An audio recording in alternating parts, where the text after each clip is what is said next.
वफाकी दारुल हुकूमत की पुलिस ने पाकिस्तान तहरीक इंसाफ की रैली की क़ियादत करने वाले PTI रहनुमा आमिर मुग़ल को गिरफ्तार कर लिया, जबकि डी चौक पहुंचने वाले मुतअद्दिद कारकुनान को भी हिरासत में ले लिया।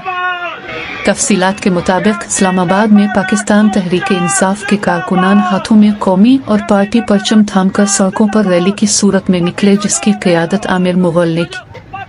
रैली F9 पार्क से शुरू हुई, जिसे जिना एवेन्यू पहुंचकर इख्तिताम पजीर होना था। ताहम ज़राए का कहना है कि रैली के ब्लू एरिया पहुंचते ही पुलिस ने PTI रहनुमा आमिर मुग़ल को गिरफ्तार कर लिया। रैली में शरीक तहरीक इंसाफ के कारकुनान ने नारेबाजी और इमरान खान की रिहाई का मुतालबा भी किया। इसके अलावा रावलपिंडी में PTI रहनुमा सीमाबिया तायर की क़ियादत में भी रैली निकाली गई। पुलिस ने मरी रोड से 2 ख़वातीन समेत 4 कारकुनान को गिरफ्तार कर लिया।